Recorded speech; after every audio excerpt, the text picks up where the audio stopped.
Hey everyone, welcome back to our channel. We're the Movie Couple. I'm Wendy. I'm Dustin. And this is our non-spoiler review for Raya and the Last Dragon. In the land of Kumandra, humans and dragons live together in harmony. But dark monsters threaten the land and the dragons sacrifice themselves to save humanity. 500 years later, it is up to Raya to track down the last dragon and unite the tribes to stop the monsters. Raya and the Last Dragon, if you've seen our trailer reactions, which I will link right up here, we have been loving just the clips and the small little bits of what they've shown us, especially with the animation and some of the fight scenes that we got a sneak peek at. It just looked really epic. Really, really excited to see what Raya was going to be about. Of course, we have Awkwafina playing Sisu, who is the dragon in the film, and we were just excited to kind of see with her improv skills and everything that how she was going to be able to bring comedy to this. Otherwise, I would say the trailer, at times felt a little bit more mature, a little bit more serious. Yeah, and that was actually something that really drew me to this movie through the trailers. It seemed like it was just a very, grounded kind of story, was the fact that humanity is scattered. All these tribes don't trust each other, and it sounds a little familiar when you really think about it, all these different people who don't trust one another. And it sounded like it was really just gonna hit home in a lot of cases, but then you throw in Awkwafina, who is just amazing comic relief throughout this entire film. Yes, and so with Raya and the Last Dragon, we get a look at Kumandra, a land, and it's kind of, you'll see it in the trailer, they kind of, almost the land itself resembles the shape of a dragon, so it is divided up to different tribes. Each one had its own different personality traits and their own different characteristics, and it really brought a great life to this land and this ancient history that these people have together. And I just really loved the richness of the world that they were able to bring to this story. And just when we first saw the trailers, we were like, wow, this is going to be beautiful. The graphics, the design, the different colorizations that they're going to be using. And even with that expectation going in, we were still, well, I at least, was blown away about just how real and how tangible they made this world feel. Yeah, I back in whatever the latest, the most recent D23 was, they had a presentation on all the Walt Disney animation stuff, and they did give us a sneak peek at a scene from Raya. And when I came home, I told Dustin he was gonna freak out when he saw the animation, just how detailed, how realistic, how gorgeous it is, and everything. This film by Disney, by far, is probably the most detailed, advanced animation I've seen. Yes. The way they do water, the way it moves, it's as if they went with the camera and just captured water and put animated characters in there. That's how real it looked, as from the way it moves to the way water wrinkles, when the wind blows over the top of it, the ripples that it makes, to the way the characters interact with it. If there's impact in the water, whether it's rain or water falling. Otherwise, it's fantastic. And I also want to talk about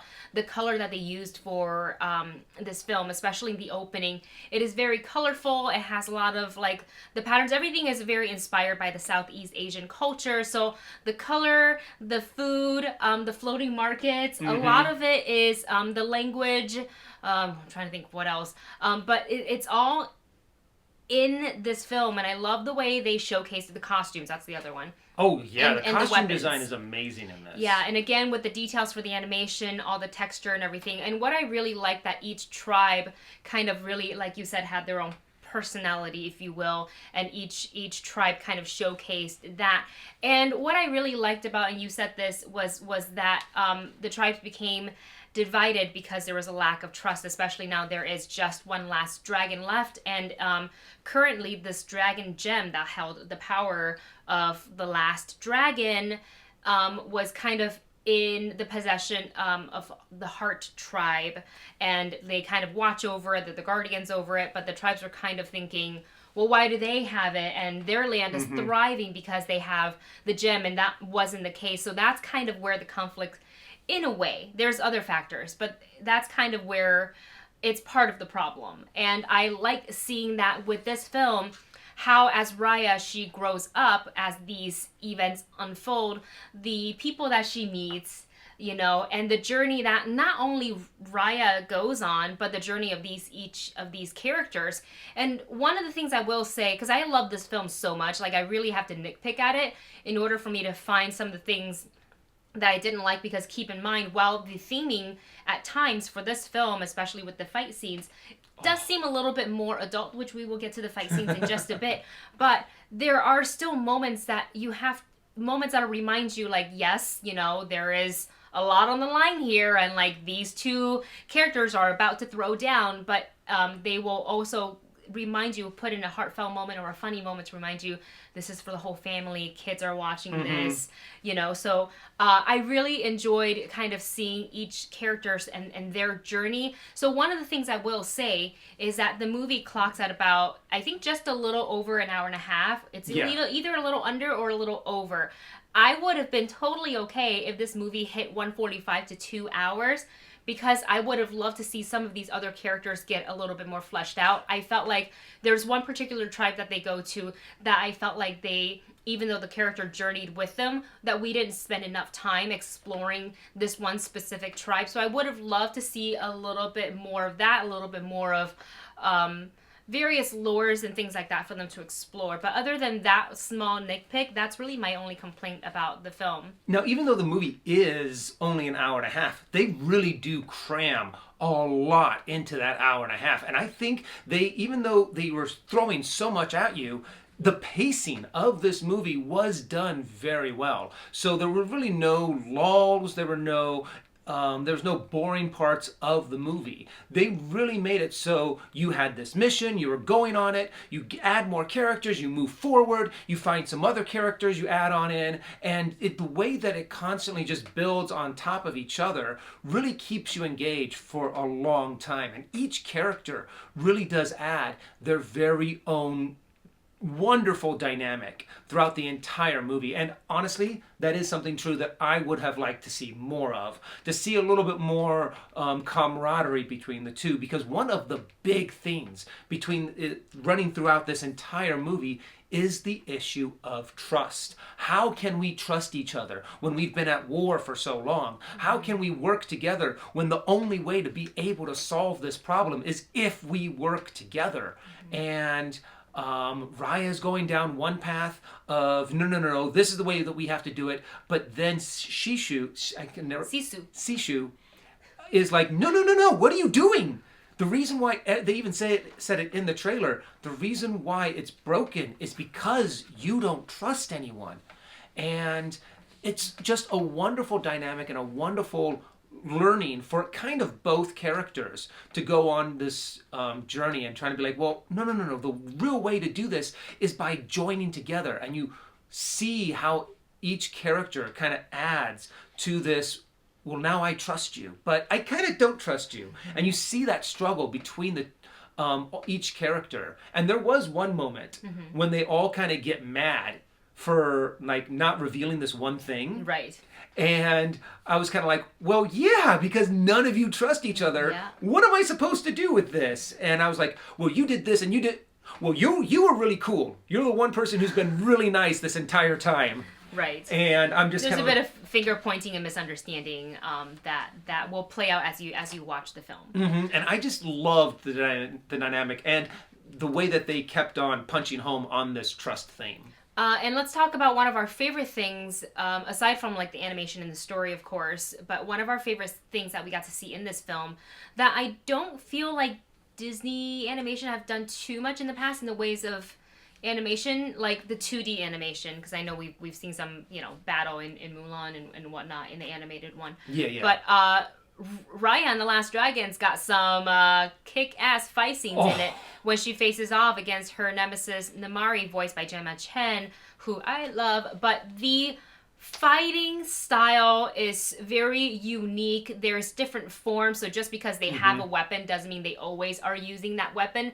So the little bit of mixed martial arts in there that I love, and they don't shy away from making it feel a little bit raw.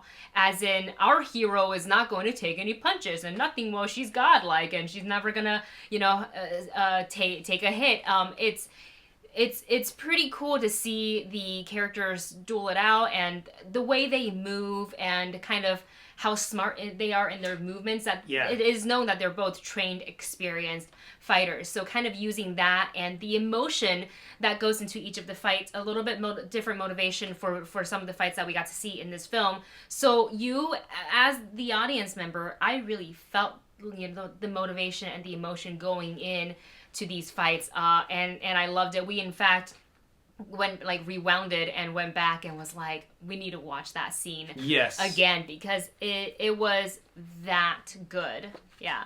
And the thing is, with this great animation that they have and everything looks so realistic, all of the moves were super sharp, super crisp, and you could pull out and get this awesome master shot of, you keep on forgetting that, oh wait, no, this is animation. That's not, those aren't actual real people on the set.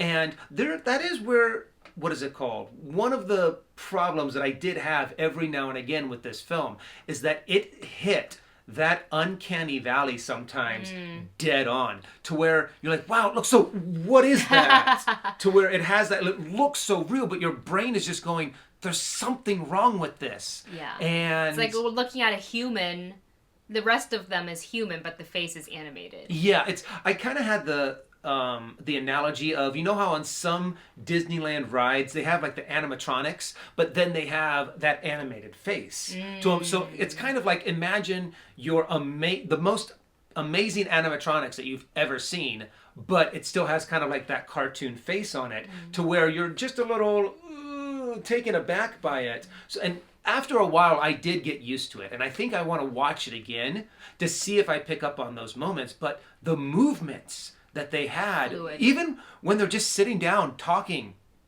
drinking tea or eating food, it was so realistic. And there were just some times it would just throw my mind for a loop. And it took me a while to be able to actually kind of come to terms with it. On, no, this is real. No, it's not real. No, it's animated. But wait, that looks so... There was one moment where they come out of the water, and I'm just like... Oh, right, yeah. You kept on saying that over and over again. You're like, what? That looks so real. The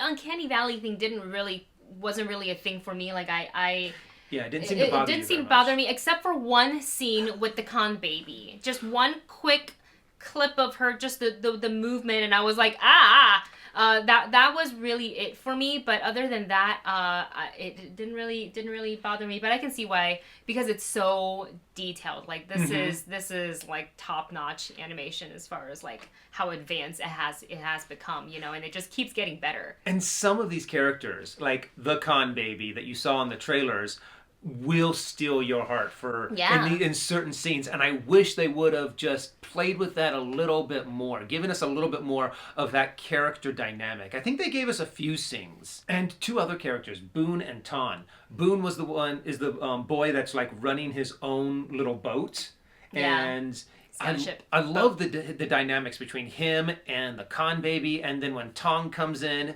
and he has his funny way of talking, everyone's like, oh, he's so uncivilized. But yet there's some moments where he just shows that, no, he's a lot more civilized than you guys give him credit for. Yeah, and I just would have loved to have seen the interactions between all of them just more. Yeah. And I think that actually might be good, because the way that this story could continue, I think, is through, like, say, a Disney Plus animated series. Do it. And seeing the adventures of Boone, and like Boone can take his little boat and meet other people if you want to kind of expand the universe, and takes us on like adventures of like almost like an Avatar Last Airbender.